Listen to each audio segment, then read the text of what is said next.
Hi friends, ఈరోజు అయితే గన మీతో ఒక రెసిపీ అయితే షేర్ చేసుకుంటున్నాను. మామూలుగా రెగ్యులర్గా నేను మా పాపకైతే గన కిచిడి ఎలా ప్రిపేర్ చేసుకోవాలనేది చూపిస్తున్నాను. ఇప్పుడు మా పాప అయితే గన 1 ఇయర్ అబో బేబీ.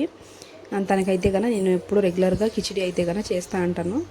ఆ రెసిపీ అయితే చూపిస్తాను. ఇప్పుడు ముందుగా అయితే గన నేను అక్కడ చూపించినాను కదా, కొద్దిగా ఒక క్యారెట్, ఒక చిన్న సైజ్ అంత ఆనియన్, తర్వాత చిన్న టమోటా, తర్వాత వచ్చి మనకి ఒక వెల్లిపాయ వచ్చి ఒక్కటి అనమాట చిన్నగా కట్ చేసి పెట్టుకొనేసి, తర్వాత అయితే మనం కుక్కర్లోకి కొద్దిగా ఆయిల్, నేనైతే ఇక్కడ ఆయిల్ యాడ్ చేసినాను. లేదా ఆయిల్ లేకపోతే కనుక మనం నెయ్యి అయినా యాడ్ చేయొచ్చు పిల్లలకు పెట్ట.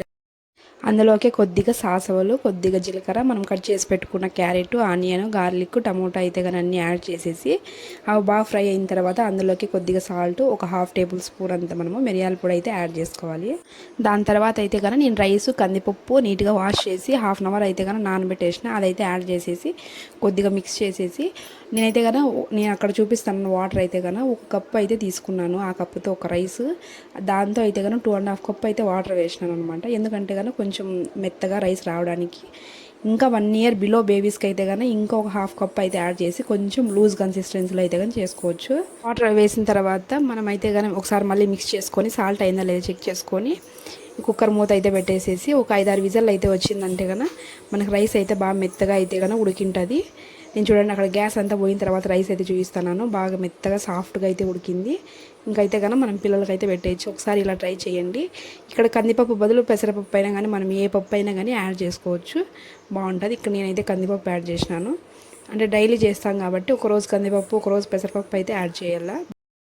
చూడండి, అంటే ఇది ఇంకా ఒకవేళ 6 మంత్స్ బేబీస్కి అలా అయితే కన్నా వాటర్ అనేది ఇంకొంచెం ఎక్కువ వేసుకొని కన్సిస్టెన్సీ అనేది కొంచెం లూజ్గా ఉండేలా చేసుకోండి. పాప 1 ఇయర్ కాబట్టి నేను చేతితోనే స్మాష్ చేసి పెట్టేస్తాను కాబట్టి కొంచెం చూడండి ఇలా, అంటే రైస్ లాగా ఉంది. బాబుకి కూడా ఇదే పెట్టేస్తాను కాబట్టి సరిపోతుంది అనమాట. నేను చేతితో ఇలా స్మాష్ చేసి తినిపించేస్తాను. ఇప్పుడు తను నిద్ర లేసింది కాబట్టి చేసే ఆఫ్టర్నూన్ దీనికి నిద్ర లేసేప్పుడు చేసాను. బాగుంటుంది, హెల్దీ కూడా పిల్లలకి. ఇలా ఒకసారి ట్రై చేయండి. ఇప్పుడు అయితే ఇలాంటి మంచి మంచి వీడియోస్ మన ఛానల్లో అయితే వస్తూ ఉంటాయి. ఖచ్చితంగా అయితే ఛానల్ సబ్స్క్రైబ్ చేసుకోండి. ఉంటాను మరి, ఇంకా బాయ్.